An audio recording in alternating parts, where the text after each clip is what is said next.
Hello, I'm Robbie Mochrie, and this is an introduction to the last part of my textbook, Intermediate Microeconomics. If you've worked all the way through my book up until this point, then I have to offer you hearty congratulations. You should understand the principles of microeconomics far better than I did when I was an undergraduate student. In introducing part 6, I talked about how it developed from discussing problems with my students. Part 7 is in many ways an extension of the ideas covered in Part 6, but it has more emphasis on an important theme in research in microeconomics. How do people assimilate information? Or, introducing a term with a very specific meaning in this context, what do we mean by learning? In Part 6, you should have found out how we apply economic thinking in a very wide range of contexts. You should have seen that we are able to make decisions, sometimes badly, when we have only a very small amount of information. And so we concentrated on situations where people often make mistakes and also on the kinds of mistakes that they make, like in this situation where people are easily deceived by an optical illusion. In part 7 though, we're going to be more optimistic. We're going to ask what happens when decisions go right and the rules which we're following work well. We're particularly interested in processes which we call Bayesian learning, especially as these processes apply to the economic phenomenon of signalling. I'm going to use the classic example of signalling here. It was first developed by Michael Spence in the early 1970s, and in 2001 this was work for which he, along with George Akerlof and Joseph Stiglitz, were awarded the Nobel Memorial Prize in Economics. So the question which Spence asked was, what is the purpose of education? From part 6, you will hopefully be able to give the standard Bakerian answer. You will say that education increases human capital, and so there is a financial return on effort which leads to the acquisition of useful knowledge. This isn't a complete theory of wage setting, it's just one important component of it. Now, Spence takes these ideas and looks at them perhaps in a rather cynical way. Suppose the purpose of education is not to train young minds. Instead, we're going to imagine that all that happens to you at university is that you're certified as being relatively highly productive, and so potentially valuable to many employers.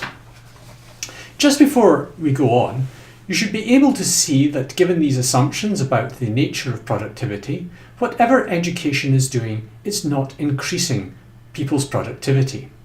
So supposing that you're an employer and you're thinking about hiring some new staff, it seems reasonable that you'll want to work out which of your potential hires are highly productive and which are not, and that you'll only want to offer a high wage to the people who are highly productive.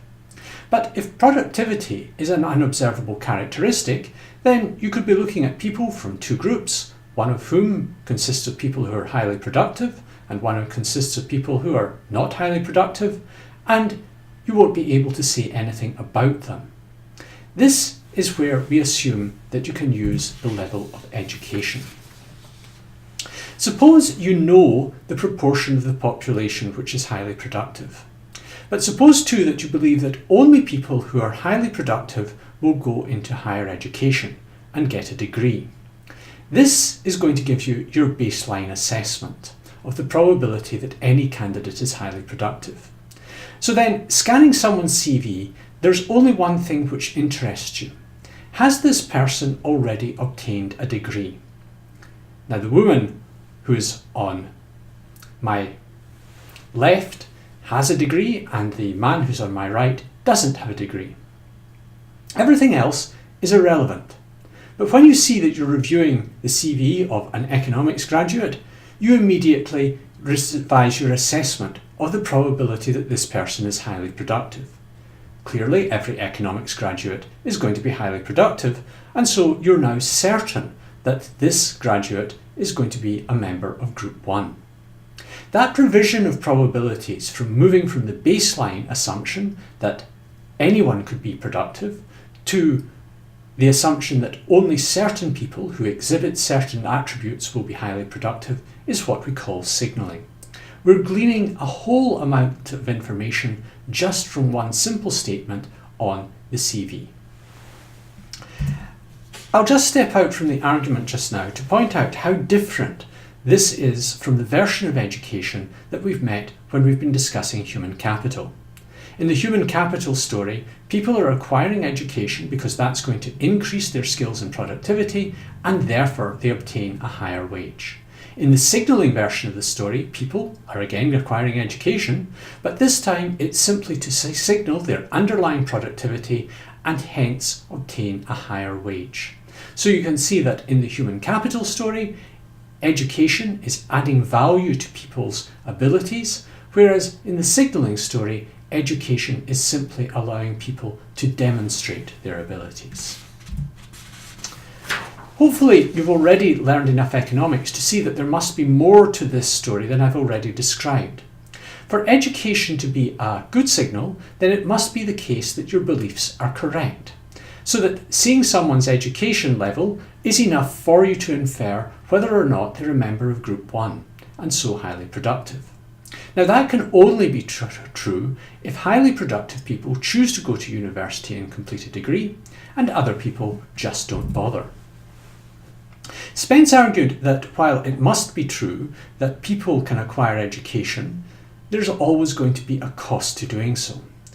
In other words, cost must be lower for people who are productive than for other people. So the woman in Group 1 finds it easier to acquire education than the man in Group 2. Think about how you have mastered the material of this textbook. I hope that you've enjoyed the process, but perhaps you're willing to admit that it has been quite challenging and that it's involved substantial cost and effort. In the context of this theory, that effort has been entirely wasted. I have, in effect, been encouraging you to take part in pointless tasks. I can only offer you one consolation in this regard. Were you not yourself highly productive, then you would have found that the whole process required even greater effort. Such great effort, in fact, that you would choose not to complete your studies. So, education can only be useful as a signal if the level required to demonstrate high productivity is chosen correctly. An employer who sets unrealistically high demands in terms of the level of effort consistent with demonstrating high productivity runs the risks of job applicants deciding that they would prefer to be mistaken for people with low productivity rather than incurring the costs required to obtain a higher wage. On the other hand, any employer who sets unrealistically low demands in terms of the effort level runs the risk of everyone acquiring education, and then it will be very easy for people to pass themselves off as if they had high productivity when in fact they don't. If it were the case that we treat education simply as a signal, then it would indeed be entirely wasteful. So in that circumstance, we would want the signal to be set to the lowest possible level consistent with it being effective. Starting with Group 2, the people who are not highly productive, that would mean setting them the lowest possible education level, and then they would simply obtain the minimum education required to do a basic job. On the other hand, the higher productivity group has to acquire a level of education which is high enough that Group 2 would not choose to go to university. So they have to achieve the minimum education differential so that only people in Group 1 go to university. In other words, what we're doing here is to minimise education requirements for all groups, while ensuring that we structure them in such a way that only highly productive people will choose to go into further education. I hope that you're seeing that the processes which we've been describing here are broadly consistent with a behavioural approach to economics. It emphasises that we don't need complete information about the state of the world in order to understand it. All that a railway driver needs to see in deciding whether to go ahead or not is whether the lever is horizontal or whether it's in the raised position. One signal is enough. So instead, what we're going to do is to approach our decisions with a shared understanding of how the world fits together and the underlying meaning of specific patterns of behaviour. If we all understand the world in the same way, then signals can be very effective. We gain a little more information and we feel justified in making quite bold inferences. And so we reach here my last comments in these discussions. We began by talking about markets, but gradually we have moved away from that, instead asking questions which are much more general about what it means to be human. We have started to think about our decision-making capacities, but also we've started to think about our limitations as decision makers, understanding more fully the circumstances in which we act wisely and those in which we might act foolishly.